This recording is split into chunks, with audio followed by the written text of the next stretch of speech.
இப்போது புதிய அறிமுகம் ஆச்சி ஹோட்டல் சாம்பார் 50 கிராம் ரூபாய் 20 மட்டுமே.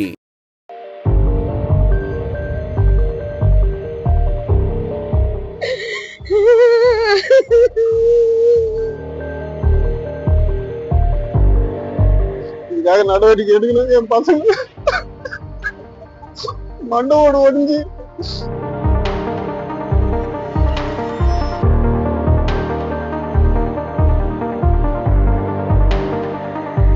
ஊருக்குள் நாங்க தான்டா டானு, எத்தனையோ ஊருக்குள்ள போடுவோம்டா சீனு என கானா பாடலை பின்னணியில் ஒலிக்க விட்டு கையில் கத்தியோடு இன்ஸ்டா பக்கத்தில் ரீல்ஸ் போட்டு வந்த இவர்தான் 2 கல்லூரி மாணவர்களை கொடூரமாக வெட்டிய வழக்கில் கைதான ராகுல்.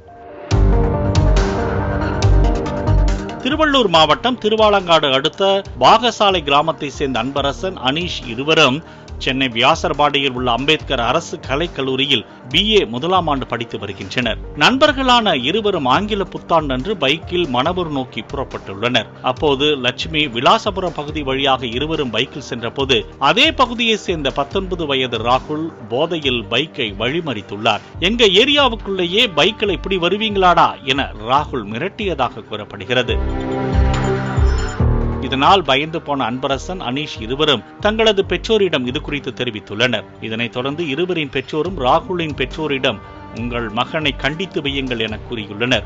ஏற்கனவே 10ஆம் வகுப்பில் தோல்வியடைந்து பள்ளிக்கு செல்லாமல் வேலைக்கும் செல்லாமல் கஞ்சா போதையில் இருப்பதையும் இன்ஸ்டாவில் மது பாட்டில் கத்தியை வைத்து ரீல்ஸ் போடுவதையே வேலையாக வைத்திருந்த ராகுலின் பெற்றோர் அந்த இருவரிடம் ஏன் வம்பு இழுக்கிறாய் என கடுமையாக எச்சரித்ததாக கூறப்படுகிறது.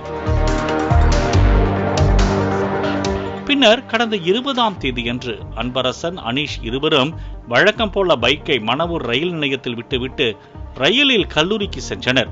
மாலை 3 மணி அளவில் பைக்கை எடுத்துக்கொண்டு இருவரும் வீடு நோக்கி லட்சுமி விலாசபுரம் சுடுகாடு வழியாக சென்றுள்ளனர். அப்போது ராகுல் பொன்னாங்குளம் பகுதியை சேர்ந்த 17 வயது சிறுவன் மற்றும் 15 வயது சிறுவன் என 3 பேரும் கஞ்சா போதையில் இருந்ததாக கூறப்படுகிறது. ஏற்கனவே அன்பரசன், அனீஷ் இருவர் மீதும் ஆத்திரத்தில் இருந்த ராகுல் இருவரையும் மறித்துள்ளார். மேலும் அவர்களிடம் தகராறு செய்து தான் வைத்திருந்த கத்தியால் ராகுலும் 17 வயது சிறுவனும் அன்பரசன் மற்றும் அனீஷ் இருவரையும் கொடூரமாக கத்தியால் வெட்டியுள்ளனர். இதில் அன்பரசுவிற்கு கையில் வெட்டுக்காயங்களும் அனீஷிற்கு கழுத்தில் பலமாக வெட்டுக்காயங்களும் ஏற்பட்டுள்ளன. இருவரும் இரத்த வெள்ளத்தில் துடிக்க அப்பகுதியை சேர்ந்த ஒருவர் கத்தி கூச்சலிட்டுள்ளார்.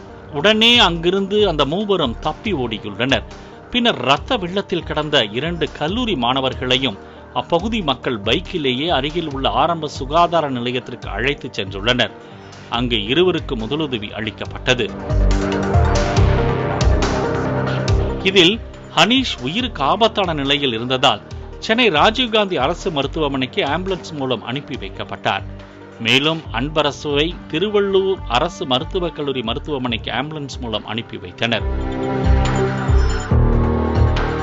படுகாயமடைந்த மாணவர்களின் பெற்றோர் மருத்துவமனையில் கதறி அழுததோடு இதற்கு தமிழ்நாடு அரசு உரிய நடவடிக்கை எடுக்க வேண்டும் எனவும் கோரிக்கை வைத்தனர். என் மகன் பேர் அனீஷ், எங்க அண்ணன் பையன் பேரு அன்பரசு. இவங்க 2 பேருமே ஏசார்பல்ல லா காலேஜ்ல படிச்சுட்டு வீட்டுக்கு வரும்போது இந்த மாதிரி கஞ்சா கேஸ் பசங்க போதை போட்டு வேணுமுன்னே மடக்கி தொத்தின்னு வந்து வெட்டி இந்த மாதிரி அராஜகம் பண்றானுங்க. இந்த எல்லைப்புறத்துல இதே ஒரு வேலையா இருக்கு. இது தமிழக அரசு இது வெளியே எல்லாம் இந்த திருவள்ளூர் மாவட்டத்துல இது வெளியும் இந்த ஒரு வாரத்திலே 10 கேஸுக்கு மேல இருக்கு கஞ்சா கேஸ் பாதிக்கப்பட்டு. இந்த தமிழக அரசு இதுக்காக நடவடிக்கை எடுக்கணும். என் பசங்க மண்டோடு ஒடிஞ்சு மூளை ரத்த கட்சிகளை ரொம்ப எழுதக்கூடிய சூழ்நிலைதான். இந்த அரசு என்ன பண்ண போது தெரியல. அப்பா இதெல்லாம் சாவடிக்கிட்டுனா இந்த தமிழ் அரசு இருக்கா தெரியல. இதுக்கு தக்க நடவடிக்கை எடுக்க வேண்டும். மேலும் தங்களது பிள்ளைகள் இப்படி இரத்த வெள்ளத்தில் இருப்பதை பார்த்து மயங்கி விழுந்ததாகவும் என்ன நடந்தது என கூட தனக்கு இன்னும் தெரியவில்லை என்றும் காயமடைந்தவரின் தாயார் தெரிவித்தார். வேலை போனாக்க குழந்தைங்க ரத்தம் கைமா ஊத்துது, அதானே எனக்கு தெரியல. கேர் ஆயிடுச்சு எனக்கு அந்த ரத்தத்தை பார்த்து வந்தேன். எனக்கு வேற எதுவும் தெரியல சார். எனக்கு எப்படி ஆச்சு ஏதாச்சுன்னு கூட எனக்கு தெரியல. என் பிள்ளைங்க வரலையா இல்ல டாய்ச்சிட்டா நான் பால் மாறிட்டுறேன். 2 மணிக்கெல்லாம் போன் பண்ண நானு போன் பண்ணல அவங்ககிட்ட போன் இல்லன்னு.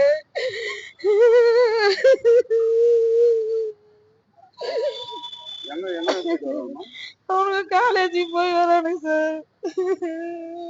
இந்த சம்பவம் குறித்து வழக்கு பதிவு செய்த திருவாலங்காடு போலீசார் தலைமறைவான 3 பேரையும் தேட ஆரம்பித்தனர். ராகுலின் செல்போன் சிக்னலை வைத்து அவர்கள் மூவரும் ஆற்று பகுதியில் உள்ள முட்புதருக்குள் பதுங்கியிருப்பதை போலீசார் கண்டறிந்தனர். பின்னர் மூவரையும் போலீசார் சுற்றி வளைத்து இரவோடு இரவாக பிடித்தனர். ராகுலை போலீசார் கைது செய்து திருத்தணி நீதிமன்றத்தில் ஆஜர்படுத்தி பின்னர் புழல் சிறையில் அடைத்தனர். மற்ற இருவரும் 18 வயதுக்குட்பட்டவர்கள் என்பதால் அவர்களை செங்கல்பட்டு சிறுவர் சீர்திருத்த பள்ளியில் அடைத்தனர். ஏற்கனவே திருவள்ளூர் மாவட்டம் திருத்தணி ரயில் நிலையத்தில் வடமாநில தொழிலாளியை கஞ்சா போதையில் சிறுவர்கள் கொடூரமாக தாக்கியது பெரும் பரபரப்பை ஏற்படுத்தியது. தற்போது மீண்டும் திருவள்ளூர் மாவட்டத்தில் இதுபோன்ற தொடர் சம்பவம் அரங்கேறி வருவது அதிர்ச்சியை ஏற்படுத்தியுள்ளது. கானா பாடல்களுக்கு கத்தியுடன் ரீல் செய்து கஞ்சா போதையில் கொடூர செயல்களில் ஈடுபடும் இது போன்ற சுள்ளான்கள் மீது காவல்துறையினர் கடும் நடவடிக்கை எடுத்து சீர்திருத்தினால்தான் இது போன்ற சம்பவங்களை தடுக்க முடியும் என சமூக ஆர்வலர்கள் கருத்து தெரிவித்து வருகின்றனர். பாலிமர் செய்திகளுக்காக திருத்தணி செய்தியாளர் விமல்ராஜ்.